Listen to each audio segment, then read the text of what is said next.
우리가 새벽마다 말씀을 나누는 레위기 말씀 중에서 지나간 한 주간 우리가 함께 나누었던 18장에서 20장까지는 일반 그리스도인들, 예수를 믿는 사람들의 거룩에 대한 말씀을 말씀하여 주셨고, 그리고 오늘과 그리고 22장까지에 있는 말씀은 제사장의 거룩에 대한 말씀을 말씀하여 주고 계십니다. 그러면서 이 레위기 21장을 설명하는 그러한 주석을 이렇게 읽어보면은 어떠한 말씀이 꼭 나오냐면 베드로전서 2장 9절 말씀이 나와요. 베드로전서 2장 9절이 어떠한 말씀이냐면 너희는 택하신 족속이요 왕같은 제사장이요 거룩한 나라의 소유된 백성이니 이라는 말씀이 나옵니다.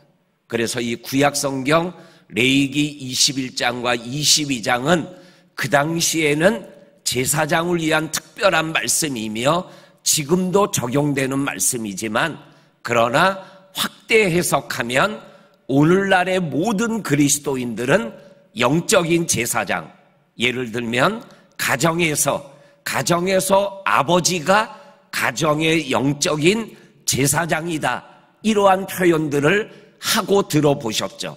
남편이 예수를 믿지 않는데 아내가 예수를 믿는다, 그러면 그 아내가 가정의 영적인 제사장이다, 이러한 표현들을 우리가 서로 하며 그 표현을 믿음으로 받아들이며 살아가는 것이 바로 우리들의 영적인 삶의 모습이에요. 그러니까는 이 말씀은 또한 저에게도, 목사인 저에게도 주시는 말씀이기도 하지만 또한 이 새벽을 깨우는 믿음의 성도들 한 분 한 분과도 연결되어져 있는 말씀이다라는 것을 우리들이 인지하며 이 21장과 22장의 말씀을 묵상하고 함께 말씀으로 받으면 좋겠습니다. 오늘 이 제사장의 거룩에 대하여 두 가지로 말씀합니다. 제사장의 거룩에 대하여 너희는 첫째는 장례식 때문에 너희들의 몸을 더럽히면 안 된다. 그리고 또 하나는 결혼의 문제 때문에 너희의 몸을 더럽히면 안 된다라는 두 가지의 문제로 오늘 우리들에게 말씀하여 주고 계십니다. 그러면서 1절, 2절, 3절을 말씀해 보면 특별히 1절에 그의 백성 중에서 죽은 자를 만짐으로 말미암아 스스로를 더럽히지 말지니라 라고 말씀하고 있는 말씀이 있습니다. 그런데 2절과 3절에 보면 제사장이 이 장례식에서 예외가 있다라고 말씀합니다. 그것은 2절에 살부치인 어머니나 아버지나 아들이나 딸이나 그리고 형제나 그리고 출가하지 아니한 자매가 그의 자매로 말미암아 몸을 더럽힐 수 있느니라. 이 말씀은 어떠한 의미가 되냐면 가족, 친족의 장례식에는 참여해서 그 장례를 통해서 또한 하나님의 위로를 함께 나눌 수가 있다라고 말씀하여 주고 있는 것을 우리들에게 말씀하여 주고 계십니다. 그런데 특별히 대제사장은 10절과 11절에 있는 말씀에 보게 되면 대제사장이 대속죄일 날, 대속죄일을 준비하며 대제사장의 예복을 입고 성전에 들어가기 위하여 다 준비된 상태가 되었을 때는 혹 아버지가 죽었더라도 그 장례식에 참여하면 안 되고 아버지의 시신을 만져도 안 된다.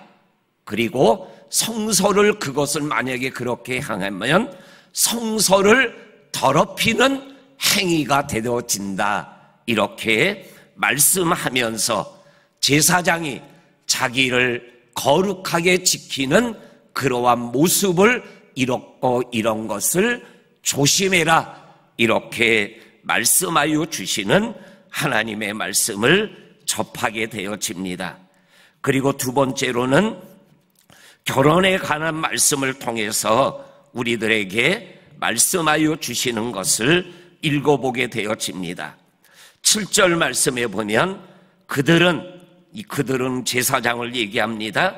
부정한 청년아 이혼당한 여인을 취하지 말지니라. 그리고 이 말씀은 10절과 11절 말씀에도 13절과 14절 말씀에도 나오는 것을 읽어보게 되어집니다. 13절에 보면 제사장은 처녀를 데려다가 아내를 삼을지니 과부나 이혼당한 여자나 창녀짓을 하는 더러운 여인을 취하지 말고 자기 백성 중에서 처녀를 취하여 아내를 삼아라, 이렇게 말씀하며 결혼을 통해서도 거룩을 지켜나가야 된다라고 우리들에게 말씀하여 주고 있습니다. 이러한 장례식에 관한 것으로, 결혼에 관한 것으로 말씀하는 이 말씀의 핵심적인 요소가 뭐예요? 오늘 1절에 나오는 말씀입니다. 1절에 나오는 말씀에 보면 스스로 더럽히지 말려니와 라는 말씀이에요. 거룩에 대하여 오늘 성경이 가장 21장에서 핵심적으로 말씀하는 말씀은 이 거룩을 스스로가 더럽히지 않도록 믿음의 길을 걸어가야 합니다라고 우리들에게 말씀하여 주고 계셔요. 이 거룩을 내가 지킬 수 있도록 이러한 여러 가지 오늘날 우리가 살아가는 삶의 현실 속에서 우리의 거룩의 문제를 해치는 요소들이 있음을 알고 그러한 것들에 대하여 나의 거룩을 지켜나갈 수 있는 것, 이것이 굉장히 믿음의 사람들에게 중요하다라는 것을 우리들에게 말씀하여 주고 계십니다. 그리고 또 하나, 오늘 우리가 읽은 말씀에서 중요한 말씀이 8절 말씀입니다. 8절 말씀 우리 한번 같이 읽어보겠습니다. 시작. 너는 그를 거룩히 여기라. 그는 내 하나님의 음식을 들음이니라. 너는 그를 거룩히 여기라. 너희를 거룩하게 하는 나 여호와는 거룩함이니라. 아멘. 여기에서 제사장을 백성들이 거룩하게 여겨라라고 말씀하여 주고 계십니다. 그러면서 이 백성들에게 거룩함을 여김을 받을 수 있도록 제사장은 스스로 더럽힘을 향하지 아니하고 살아가고, 또한 백성들은 제사장을 거룩한 존재로 인정하며 생활해 나갈 때 하나님의 영광 가운데 거하는 믿음의 삶을 생활해 나갈 수 있습니다. 이렇게 말씀하고 있는 말씀을 접하게 되어집니다. 그 다음에 또 하나 거룩에 대해서 오늘 성경이 강하게 말씀하는 말씀 중에 하나가 8절하고 15절에 반복해서 나오는 말씀입니다. 8절 끝부분에 너희를 거룩하게 하는 나 여호와는 거룩함이니라. 그리고 15절 말씀 끝부분에 보게 되면 나는 그를 거룩하게 하는 여호와임이니라, 이렇게 말씀하고 계십니다. 여기에 너희를 거룩하게 하시는 여호와 하나님, 그는 제사장을, 그리고 너희는 백성을 얘기하는 겁니다. 예수 믿는 자를 거룩하게 하시는 하나님, 우리의 거룩, 조금 전에 말씀드렸던 스스로 더럽히지 말아야 된다 그러는데 우리의 더러운 모습을 우리들이 보게 돼요. 지킨다고 했는데 지키지 못했던 우리의 거룩이 있어요. 그래서 너희는 제사장을 거룩히 여겨라 그랬는데 거룩하게 여길 수 없는 제사장의 더러운 모습들이 보여요. 그런데 오늘 8절과 15절에서 하나님이 그를 거룩하게 하는 여호와임이니라. 이것을 우리들이 생각하고 느끼고 보게 하는 말씀이 어떠한 말씀이냐면 대제사장이 자기를 스스로 거룩하게 하고 1년에 한 번 대속죄일 날 지성소에 들어갈 때 어떻게 합니까? 제일 먼저 하는 게 뭐예요? 자기의 죄를 자기가 속죄하는 제사를 먼저 드리고 그리고 지성소에 들어가요. 아무리 스스로 자기를 더럽히지 않게 하며 살아가도 지성소에 들어갈 때는 자기의 죄를 속하는 자기의 속죄제를 먼저 드린 다음에 가서 대속죄일의 제사를 하나님 앞에 올려드린다라는 거예요. 그런데 우리의 대제사장이 되시는 예수님은 뭐라고 말씀하셔요? 단번에 우리의 죄를 속함으로 더 이상 제사가 필요 없는 속죄의 역사를 이루어 주셨다라는 거예요.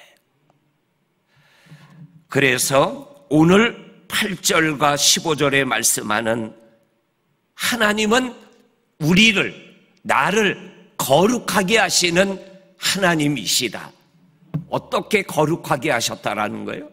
아들 예수를 십자가에 죽게 하심으로 인하여 예수의 피를 씹으며 나아가면 속죄의 역사, 거룩의 역사가 회복되어진다라는 것이에요.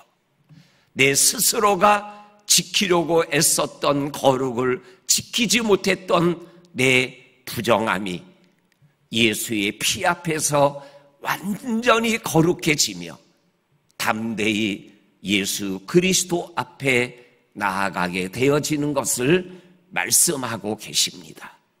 오늘도 우리는 우리의 거룩을 위하여 스스로 거룩을 지키기 위하여 이것저것 우리를 부정하게 하는 것으로부터 지켜야 돼요.